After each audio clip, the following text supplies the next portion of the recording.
Namo tassa bhagavato arahato samma sambuddhassa. Namo tassa bhagavato arahato samma sambuddhassa. Namo tassa bhagavato arahato samma sambuddhassa. Aparutade sangamatassa tawara Esodavanta bamunjantu satang.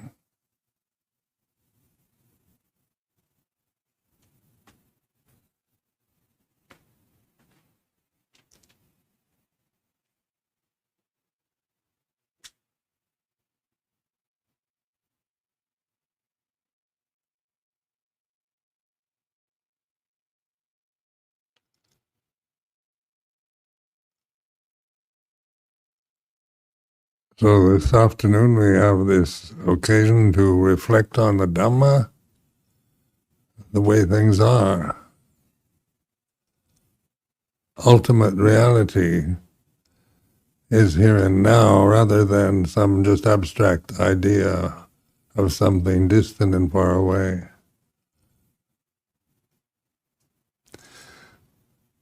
But the words ultimate reality make it always seem far away or high up above our mortal heads, and so we tend to seek it as something we don't have,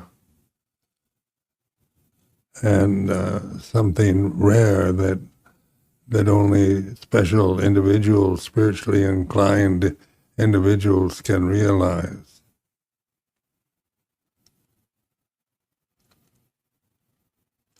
So just to reflect on the use of language, ultimate reality, absolute reality, nibbana, the ultimate attainment, these are all words. And just to reflect on the limitation of words, because these are the highest words, they're the ultimate words, the best you can make up in your mind in the English language. And what is aware of the word absolute reality? What is it that's aware of those two words? And so it's that awareness itself. Even when you deliberately, intentionally, wholeheartedly think absolute reality, you're aware, you're thinking, you're using the highest words you can imagine in this language. So then ask yourself, who is it that's aware of these words? Another word is that we tend to elevate in this tradition is samadhi, or concentration. So we try to get samadhi, and then there's different levels of samadhi, and samadhi is a Pali word, Sanskrit word, but it is a word. And who is aware of, when you're thinking the word samadhi, who's aware of that thinking process that's taking place, and how we grasp the word,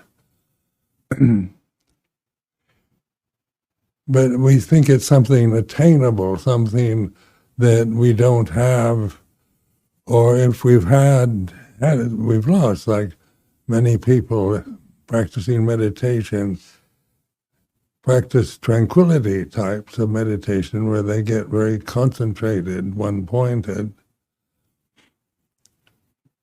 and then they want that again, that it is such a pleasurable experience that it creates a desire to have it again. So in many cases, we're operating from a memory of a previous state of samadhi, and then our mind can't settle down. We want to get it, and we can't.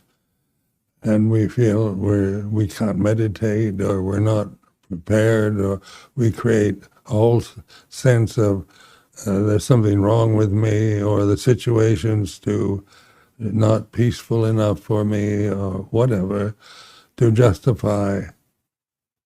And last time I talked about the wall, where we hit the wall that we can't get beyond, and then we lose interest in meditation. We see that we're not advancing the way we would like to feel we are advancing.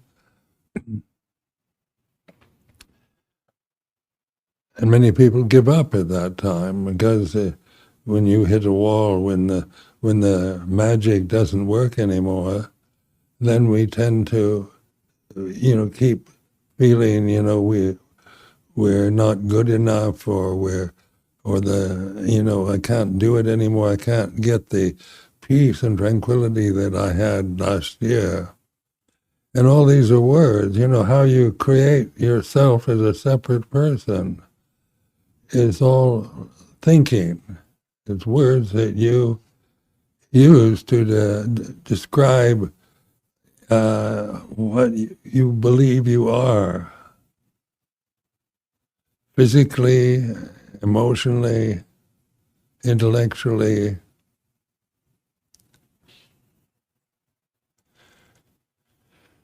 So what is samadhi? Right concentration, like in the Eightfold Path. And then we form opinions about how you have to get samadhi, go through the various levels of samadhi, and finally reach samadhi, right concentration. And right concentration, two words, that we tend to elevate to a very high level of personal attainment and achievement in our meditation, our personal view of meditation. So this whole sense of a separate person, we are what we're thinking we are. We believe we are what we're thinking. And we think the thoughts, we believe in the thoughts that we think, grasping them. And so we see ourselves always, in most cases of human endeavor, is to see ourselves as through the negative approach or something. I'm not good enough. I have to develop something first. I have to get rid of my anger and fear and, all these, because we identify with fear when we are frightened, or we strongly identify with anger when we feel angry, or with greed when we feel greedy. We identify it usually as some, in a religious tradition, as something negative. We should be free of desire, free of greed, free of anger, all the ultimate of being just full of unconditional love and respect for all sentient beings and nature itself are very beautiful ideals. But can you feel like a perfect person? Is that possible to ever reach a stage where, as a person, the way you think, you feel, you've reached ultimate reality, absolute reality? So just pointing out how the programming that we experience through learning to speak a language, and the languages are all based on the best, like nirvana is the highest possible, we rate that as the highest, or heaven, the highest happiness that's oftentimes described. It's more happy than worldly happiness. And so we grasp these words we all have experiences of worldly happiness, which we take very personally. And when we're not happy, then we identify with unhappiness and discontentment and fear. So in the Vipassana, world of insight meditation, insight, knowledge, is this investigation of what all conditions are impermanent, and then we investigate the conditions. Do you ever find conditions that are permanent? And then the faith we have in the Buddhist teaching is, well, Buddha said they're all impermanent, so I believe that. But the Buddha is not asking us to believe that. It's not about we have to believe all conditions are impermanent. It's a suggestion, a way of investigating our own experience, the bodies that we identify with, the emotional habits we have, the social, cultural, political, religious conditioning that we've received. These are all conditions that are impermanent. But don't believe me. It's up to you to realize this, to use this suggestion of impermanence as a guideline for investigation. So it's not about getting concentrated first. It's the Four Noble Truths. The first noble truth is suffering and its causes. So this is quite an ordinary experience. We, as human beings, are in a realm where we suffer a lot.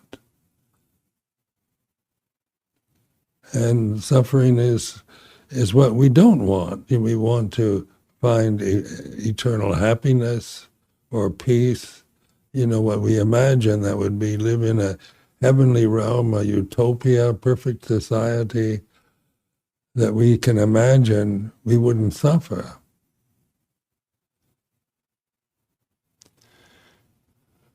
But suffering is just another word. And who is it, what is it that's aware of when we think suffering? Because it comes and goes, doesn't it? And if we begin to trust just this simple awareness, the way it is, there's physical suffering, physical pain, that are this part of being a human being. These bodies are, they're conditions. They were born, and they grow up and get old and die, they get sick, and there's a lot of physical discomfort just in anyone's ordinary life. And we take this very personally, like we'd like to have a perfectly healthy body that is completely free from any kind of physical discomfort or pain. So we meditate in order to get out of the physical world, which it can be quite painful. So we go into the mental state where we concentrate on objects that are peaceful. And at times that's we do experience, because we're limiting our focus to just an object. And then we cling to that memory of finding peace, and when we can't get it, we lose faith, we feel we can't meditate, the Buddhism isn't working for me. And we create a whole scenario of self-views about the wall that's blocking the way, or about ourselves as not ready, not good enough. We're not good enough meditators. We don't have enough samadhi. We create all kinds of other words or criticisms of ourself or the system or the teacher or Buddhism itself.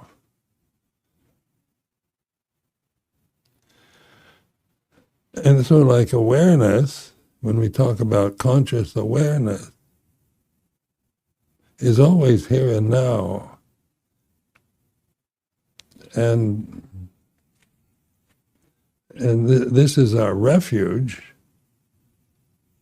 not some idea of samadhi or memory of some very peaceful moments in the past.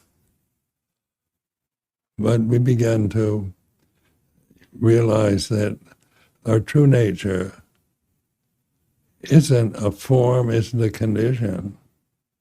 So we call it the deathless Dhamma, Amata Dhamma, Nibbana. You can call it heaven, or the highest superlatives in the English language or any other language.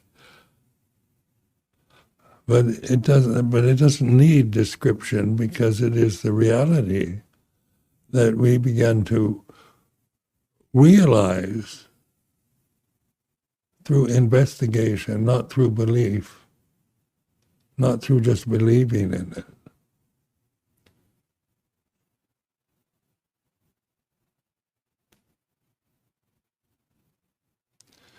So one of the funny metaphors Luang Por Chah used to use when monks or nuns would get to this stage where they lose faith, and he say, "You're looking for a turtle with a mustache." And I remember one time when I was a young monk that when I first heard this, I was translating to a group of Americans, and I thought, am I understanding this properly?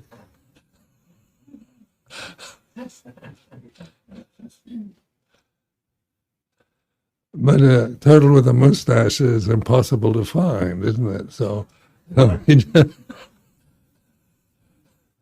it's a very appropriate metaphor for looking for something that is impossible to find.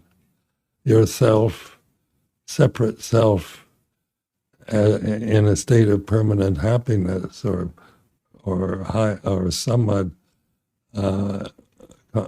samadhi. So the word itself just means concentration. So we concentrate when we read books, when we're cooking or driving. It's a quite ordinary experience. In order to read the newspaper, you have to concentrate on the words. So is this ordinary samadhi? We live in a society where we learn to concentrate from an early age, going to school and so forth, and our culture and situation enforces this kind of endeavor. And then Samma Samadhi, as in the Eightfold Path, is like the best kind of samadhi. But is it about the best? Or what is Samma Samadhi in the reality of our daily life? And so we begin to drop as we investigate sankharas, conditions, phenomena, as it arises and ceases, what is it that's aware of the presence and absence of just a thought itself, just samadhi itself? You can't sustain the word. You can repeat it over and over, but it's always has a beginning and an end. And it's as simple as that. This awareness is what we begin to trust of just the simple things of daily life, ordinary daily life experiences.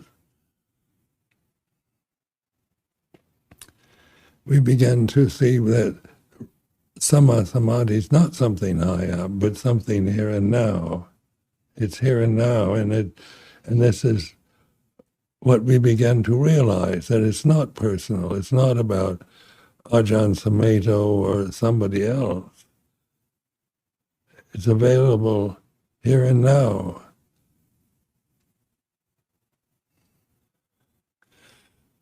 So then we ask, what is available here and now?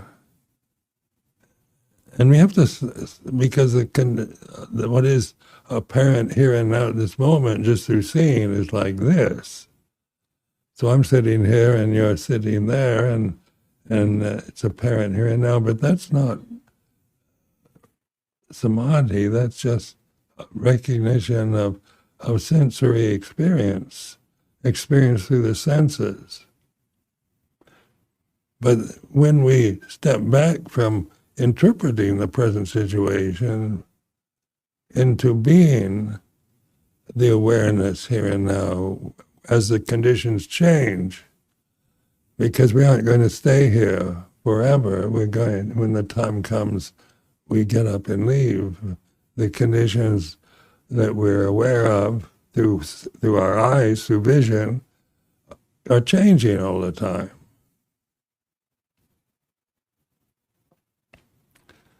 So we like to go to movies and see things that are constantly changing. Imagine a movie that just was one condition for an hour, and we'd get bored. And I remember, maybe Ajahn Janto remembers, at Amravati years ago, there was this video film of this white man in a white overall outfit painting a white fence with white paint. Do you remember that? And it was the most boring movie.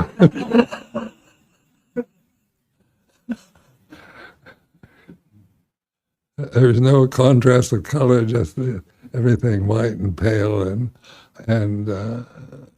it lasted, I think, half an hour, 40 minutes. But it was a way of exploring that, of how, white is very neutral. It's not even considered a color. So it doesn't excite like red or blue or yellow do, but at least there's some kind of color there that we can appreciate, but everything just white man, white overalls, white paint. And just the same, he's just painting, an ordinary fence that was already white. Yeah.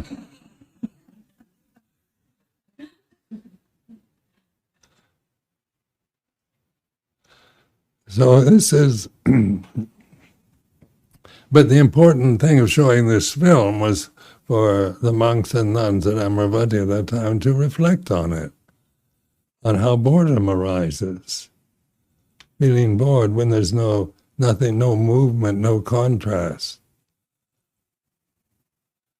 And when we're bored, then we get restless, we can't concentrate. So holding on to memories of previous experiences of samadhi, one point in samadhi, after a while, it doesn't work anymore. But the uniqueness of Buddha Dhamma is not in concentration, but in wisdom. So vipassana is using the wisdom faculty to investigate experience as we experience it. So these forms, these bodies, they're always experiencing something. So experience is what we identify with. We have good experiences or bad experiences, boring experiences.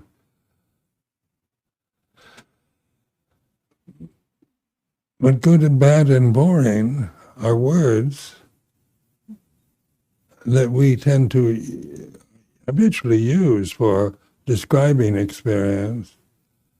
But when we begin to open our conscious awareness to words themselves, they arise and cease.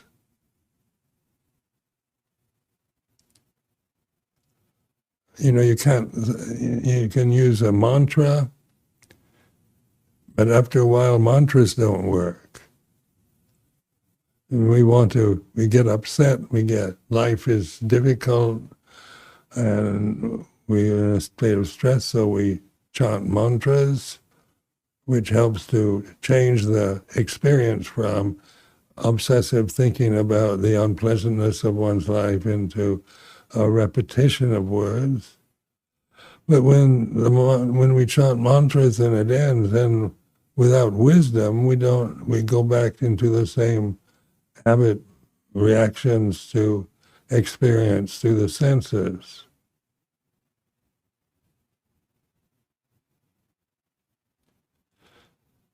So mantras are fine.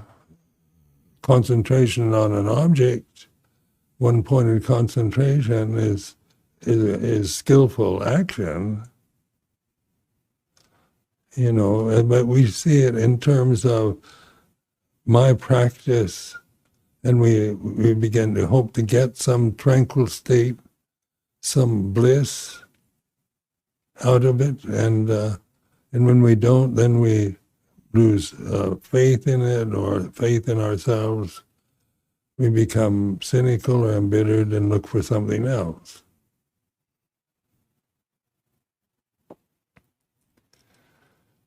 And so all this is experience. Losing faith is like this. When we lose faith,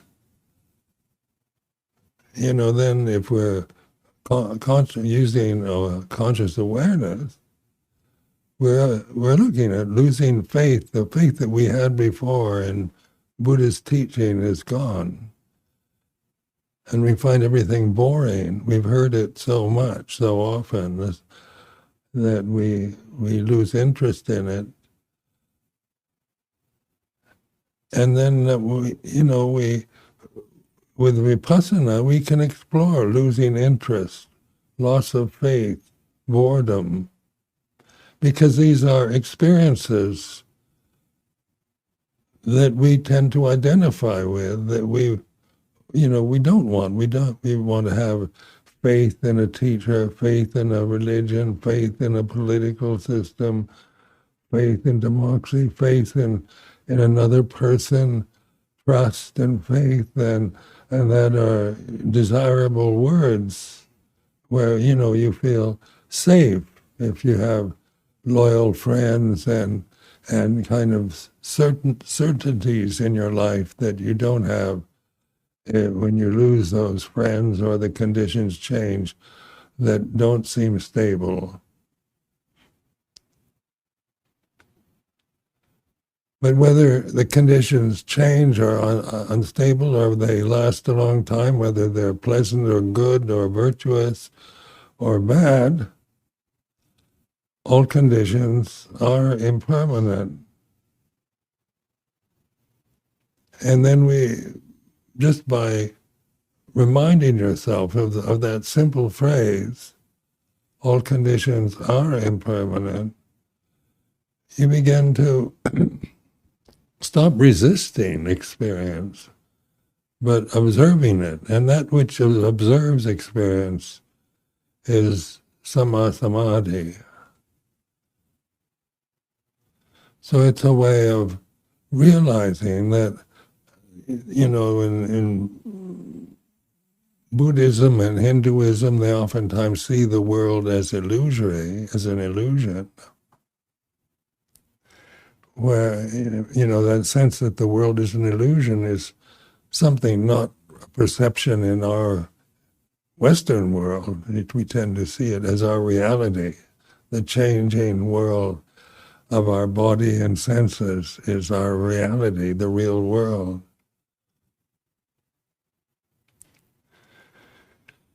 So I remember some people, one woman I know in England was very devout Buddhist, and she said, "Don't tell me the world is an illusion, it's very real for me." And so,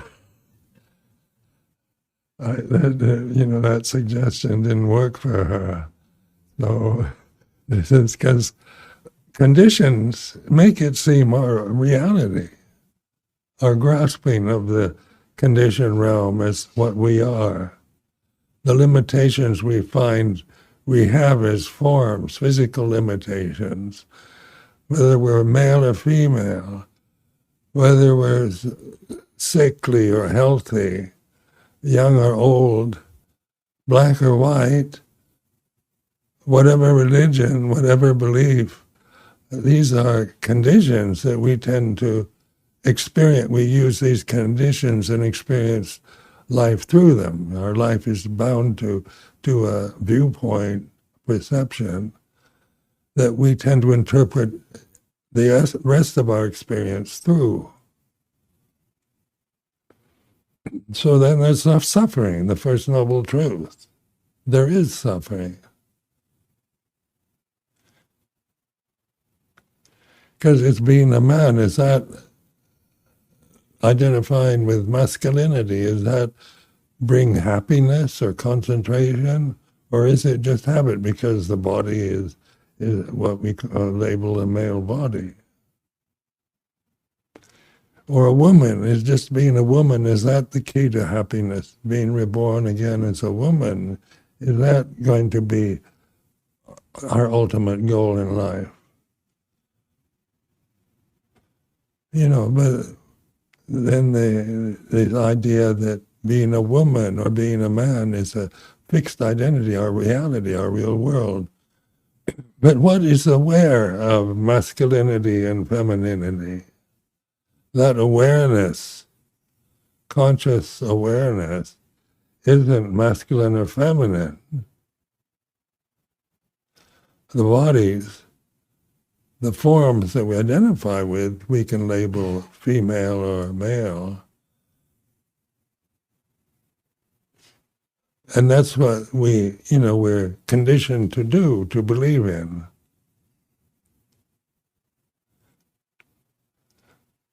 So it's interesting, at this time, the liberation, sexual liberation, where there's a lot of mass media news about trans people.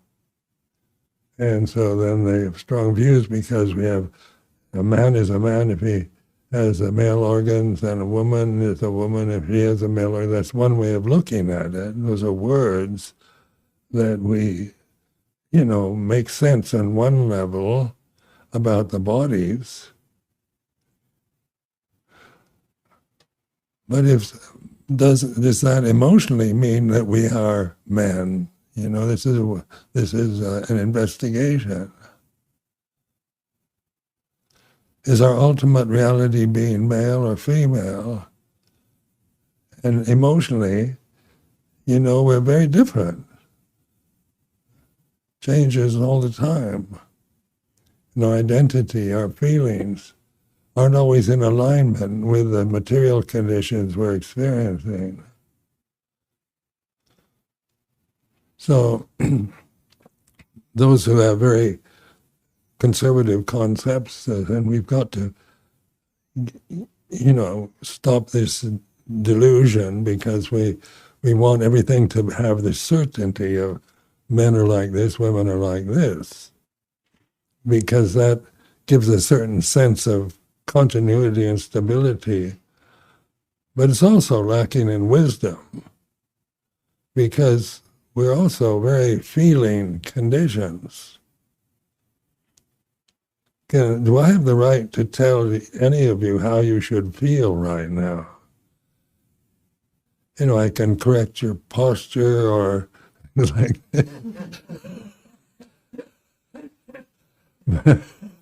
but whatever you're feeling emotionally or mentally at this time, you know, I tell you, you should feel the way I'm feeling right now. That's really conceited. You become a tyrant.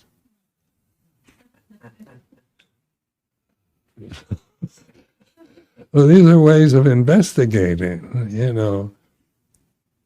Are male emotions, are they regular? And being a man is emotionally, we're all the same. Being a woman, we're all having the same emotions. And that's impossible. Living in a sangha of monks, they have different feelings, different emotions that aren't always, aren't what I'm feeling maybe at this present moment. So samadhi is apparent here and now, timeless. So it's not high up. It's not something remote and to get in the future. Because the future is an imagination. Right now, when we think of tomorrow, we imagine that. That's a word. And we probably have plans for what we're going to do tomorrow that we imagine in the present as we're sitting here. We have diaries and ways of keeping track and making plans for the future. But that's always done in the present moment. There really never is a future. In ultimate reality is always here and now.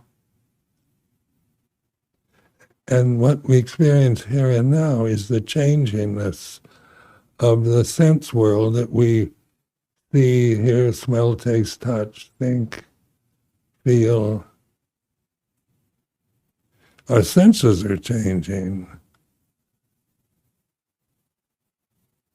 So their eyes and ears, sense of smell, taste, touch, and that changes according to so many other conditions that we can't control. But what is constant and stable is awareness itself, aware of change. And through this awareness of change, we lose our habitual clinging habits to the conventions that we identify with.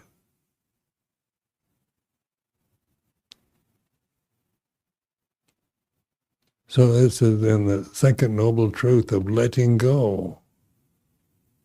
Letting go of the habits, not getting rid of them. We can still operate in the society that we live in, but it's no longer our reality.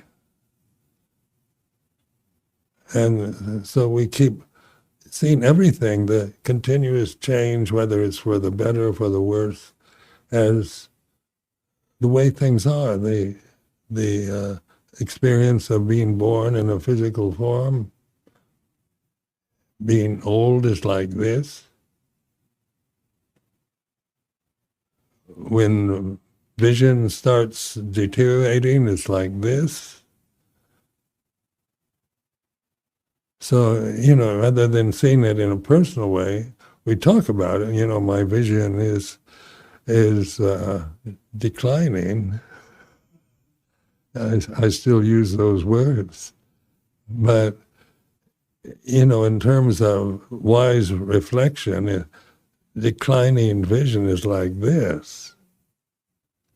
And I abide in the awareness, which is a letting go of the not wanting it to be like this. I want to have a perfect vision for the rest of my life as a person. But that is a creation. It's not possible. It's a wish. And if I cling to that desire, then I resist, resent the way things are changing when they're not changing the way I want them to.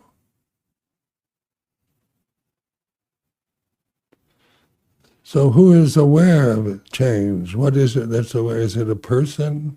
Is it a man or a woman? Is it a Buddhist? Or is it the natural ultimate reality that's available here and now that we begin to abide in?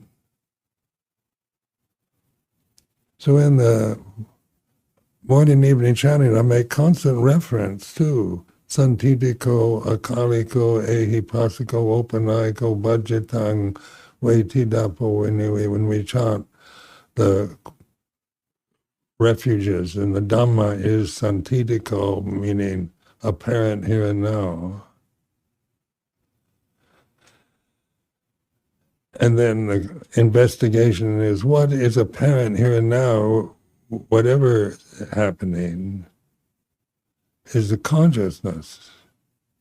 You know, you're conscious. Everybody here knows they're experiencing consciousness here and now. And what is it that's aware? Is it a person? Is it a man or woman, a monk or a lay person? Or is it just nature itself, Dhamma itself, our refuge in Dhamma, apparent here and now, timeless? Timelessness, you can't imagine. You think of eternity as one word, but then we think of eternity as endless time, time that never ends. But in poetic language, we can say eternity here and now, timeless.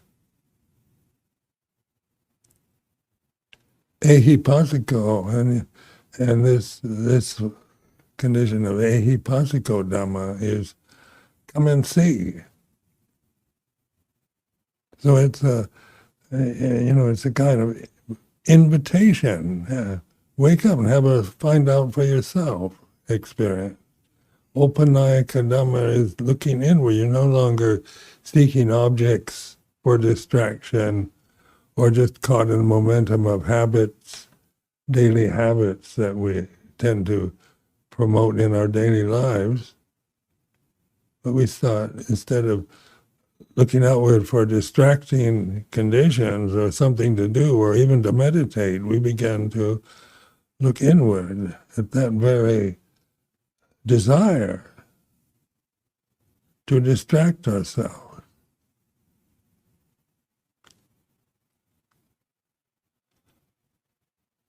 So some people lose the desire to meditate because they find it boring. Or some people feel obsessive about, I've got to meditate. My meditation, I've got to have more time for my meditation, and I've got to have so many hours a day practicing samadhi, and we form all kinds of views about getting concentrated, about samadhi, about us dedicated to the practice of meditation, which are all conditions that we create and bind ourselves to.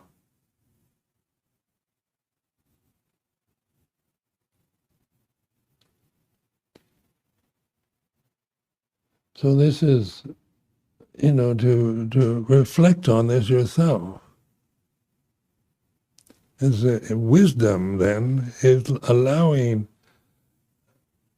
awareness to be your refuge.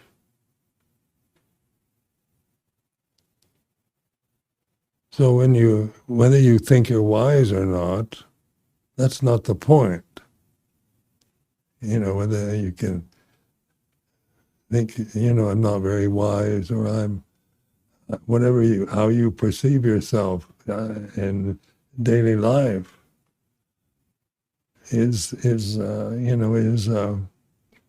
conditioned by programming, cultural conditioning, by thinking, by believing without understanding with wisdom, where wisdom is Dhamma, natural. So it's all available here and now, apparent here and now, timeless, encouraging investigation, leading inwards to be realized individually through wisdom.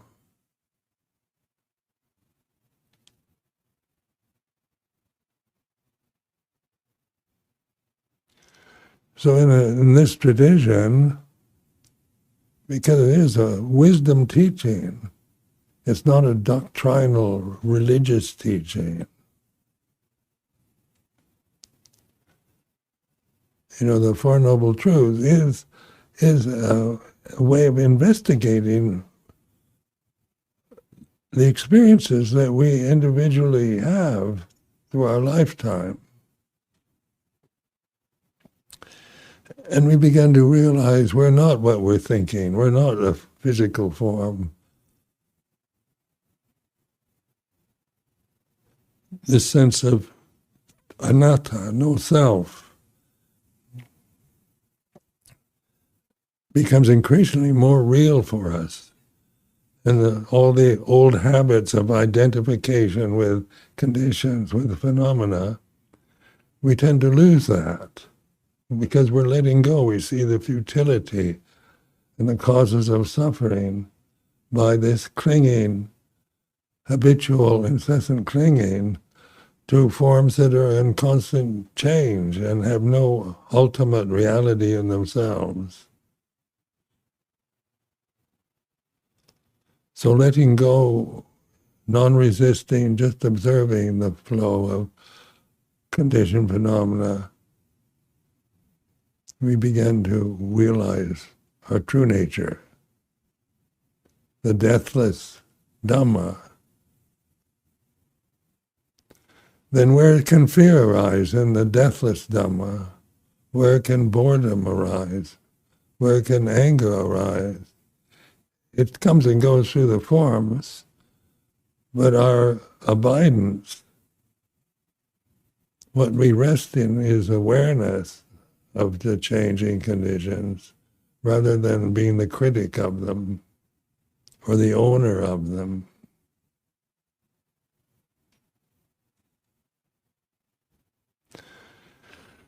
So I found this, in my experience in this tradition, one that, really feel incredible gratitude that the Buddha did establish a teaching that is still workable in modern day life in the United States. It's not just about Asian religion or becoming a Buddhist, but it's waking up to the way things really are. And ultimate reality is your true nature. It's not something separate or distant or that you have to get and find, but waking up to. So the word Buddha is awakened one. It's like just not a command, but a sense of wake up. It's the word Buddha itself means awakened to the way things are. And then the Four Noble Truths, this particular teaching, his first sermon after his enlightenment, was pointing to a way to wake up to suffering and the causes of it and the end of it. So who is aware? What is it that's aware, even of misery, of boredom, or wonder, or happiness? That awareness, we begin to trust that. Conscious awareness through life as we experience it according to the forms that we're no longer identifying with. no longer seeking our refuge in ideals of perfection that are inevitably going to disappoint us. So I offer this as a reflection.